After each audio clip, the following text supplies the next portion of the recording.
Hello everyone, welcome to my presentation. I'm Xinxin. I'm going to tell some Chinese historical tales in my presentation. First one is the King of Yue's revenge. Second one is the return of the Presley Street. The third one is 3 visits to the Thatched Cottage. First is the King of Yue's revenge. This story also have a 4-word phrase, 卧薪尝胆. The main figures in this story is Fu Chai, the king of Wu, and Gou Jian, the king of Yue. The dynasty of this story is Warring States period. Let's watch a video. The king of Yue and his wife were made to work as slaves for 3 years in the state of Wu. They defeated the state of Yue in a battle in 494 BC. Fu Chai, the king of Wu, did everything he could to insult the Yue couple. Gou Jian, the king of Yue, was forced to live in a small stone hut beside the tomb of Fu Chai's father, who had died fighting Yue. During his time in Wu, the king of Yue, Gou Jian, forced himself to always appear humble and respectful. So gradually, the king of Wu began to relax his vigilance. Finally, he decided to release him and even give him a big send-off with banquet. After Gou Jian returned to Yue, he cannot forget his humiliation. Over his bed, he hung a gall. Before every meal and at bedtime, he would taste a bit of its bitter substance. To strengthen his resolve, he gave up his luxurious palace and slept on a plank of brushwood. In 482, while the king of Wu was away at a conference of rulers to discuss control of the central plain, Yue launched a surprise attack on Wu, inflicting heavy casualties. 9 years later, Yue won a decisive victory. So, what did this story tell us? The second story is the return of the Presley Street. This story has a 4-word phrase, 完璧归赵. The main figures in this story is the king of Qin and Li Jiangru. Dynasty is Warring States period.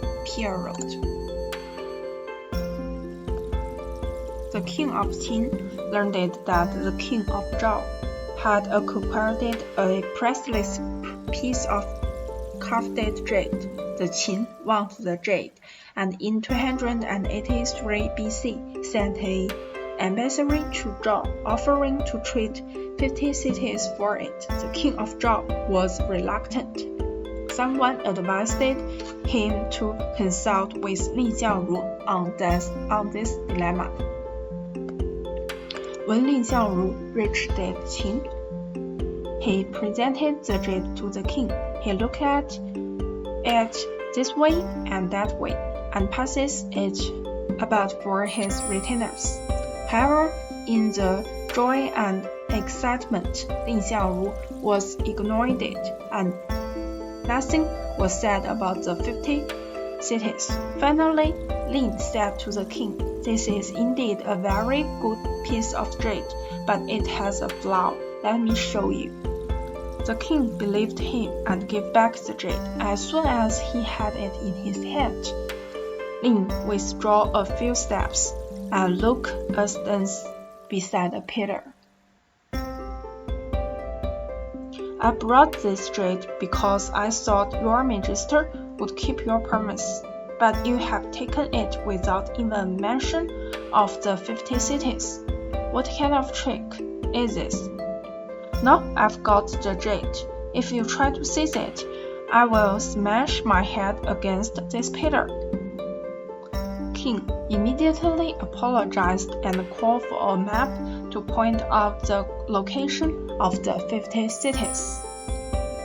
Finally, the king of Qin received the jade, and the king of Zhao accepted the 50 cities. So, for the question, what is this story used to metaphor? The third story is the 3 visits to the thatched cottage. The forward phrase for this story is 三顾茅庐. The main figures in this story is Liu Bei, Guan Yu, Zhang Fei, and Zhuge Liang. The dynasty is Eastern Han Dynasty. Across the Eastern Han Dynasty, the central plains in the war, a hero called Liu Bei saw the country apart, wanted to build a plant that people to live and work in peace and contentment. However, Liu Bei's power is very weak. He only has 2 brothers, Guan Yu and Zhang Fei, and the lack of people who have had to help him. Later, some people recommend Zhuge Liang to Liu Bei, said he was talented and far-reaching. If who can get his help can conquer the war. Liu Bei decided to find him.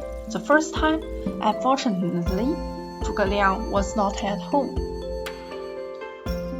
One day, Liu Bei heard that Zhuge Liang has back home, quickly with Guan Yu and Zhang Fei to visit him. But this time, Zhuge Liang didn't at home again. Liu Bei had to left a letter to Zhuge Liang. Sometime later, Liu Bei prepared to again to visit Zhuge Liang. This time it was already noon. When they come to Zhuge Liang's home, he is in a step. After he woke up, he invited Liu Bei to his room to discuss affairs of state.